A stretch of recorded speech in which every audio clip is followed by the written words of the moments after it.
জিতু কমল এবং দিতিপ্রিয়া রায়ের বিবাদে সরগরম টেলিপাড়া। দুই দলে বিভক্ত হয়ে দুটো টিম গঠন হয়েছে বলা যেতেই পারে। জিতু কমলের অনুরাগীরা দিতিপ্রিয়ার বিরুদ্ধে প্রতিবাদ করেছে। অভিনেত্রীর ইন্ডাস্ট্রিতে আসা নিয়েও প্রশ্ন করেছে নেটপাড়া।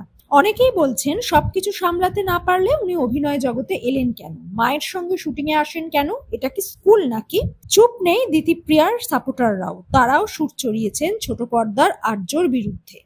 এক সংবাদ মাধ্যমকে জিতু কমলের প্রাক্তন নবনীতা জানান, আমি ওকে নিপাট ভালো মানুষ বলেই চিনি, আমাদের সম্পর্ক থাকাকালীনও এরকম কিছু করেনি, যার জন্য ওর চরিত্র নিয়ে প্রশ্ন তোলা যায়, তাই ওর নামে এরকম অভিযোগ শুনে অবাকই হচ্ছি। নবনীতা শুধুমাত্র জিতুর সহধর্মিণী ছিলেন না, তারা একসঙ্গে বিভিন্ন সিরিয়ালে কাজও করেছেন। তিনি বলেন, জিতু আগাগোড়াই স্বল্পভাষী, নিজের ওজন বুঝে কথা বলেন।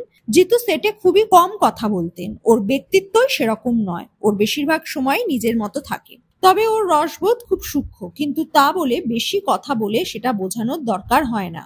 দিতিপ্রিয়া অভিযোগ করেছিলেন, তার চিকিৎসকের কাছে যাওয়ার কথা শুনে জিতু জানতে চেয়েছিলেন নায়িকা প্রেগনেন্ট কিনা। সহ অভিনেতার এই মন্তব্যকে অশালীন বলেই দাগিয়ে দিয়েছেন তিনি। সেক্ষেত্রে জিতুর পক্ষ নিয়ে কথা বললেও দিতিপ্রিয়ার খারাপ লাগাকেও তিনি উড়িয়ে দেননি। তার বক্তব্য, দিতিপ্রিয়া বয়সে অনেকটাই ছোট, যেটা অনেকের কাছে নিছক ইয়ার্কি, তা খারাপ লাগতেই পারে। তাছাড়া ঠিক কতটা ইয়ার্কি কার নেওয়ার ক্ষমতা থাকবে সেটা তো আমরা ঠিক করে দিতে পারি না, তাই ওর খারাপ লেগে থাকলে সেটাও উড়িয়ে দেওয়া ঠিক নয়। 2023 সালে বিচ্ছেদ হয়ে যায় জিতু নবনীতার, কিন্তু তারপরেও তাদের মধ্যে একটি সুসম্পর্ক আছে। জিতু কমল বলেন, তিনি সহ অভিনেত্রীকে স্নেহ করেন, কিন্তু আত্মপক্ষ সমর্থনের মতো তার কাছে যাবতীয় স্ক্রিনশট আছেন।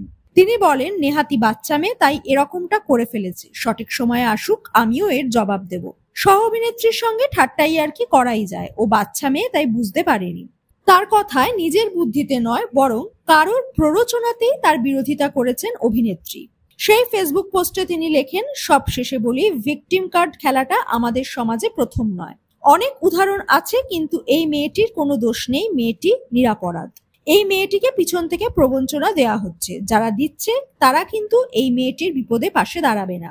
প্লিজ মেয়েটিকে মেয়েটির পথে থাকতে দিন, কাজ করতে দিন, মেয়েটি ভালো শিক্ষিত মেয়ে। পুরো পোস্ট জুড়ে সহ অভিনেত্রীর নাম যদিও একটিবারও উল্লেখ করেননি তিনি, বরং বাচ্চা মেয়ে বলেই তাকে সম্বোধন করেছেন।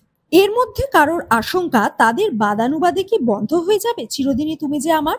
ছোট পর্দার কিঙ্কর বলেন, তার বেশিরভাগ শট থাকে আর্য এবং অপর্ণার সঙ্গে, একসঙ্গে কাজ করতে কোনো অসুবিধে হয় না। জিতু সেটে খুবই কম কথা বলে, কাজে ফোকাস করে। শুটিং করতে অসুবিধে হলে ধারাবাহিক বন্ধ হয়ে যেত, টেলিকাস্টই হতো না।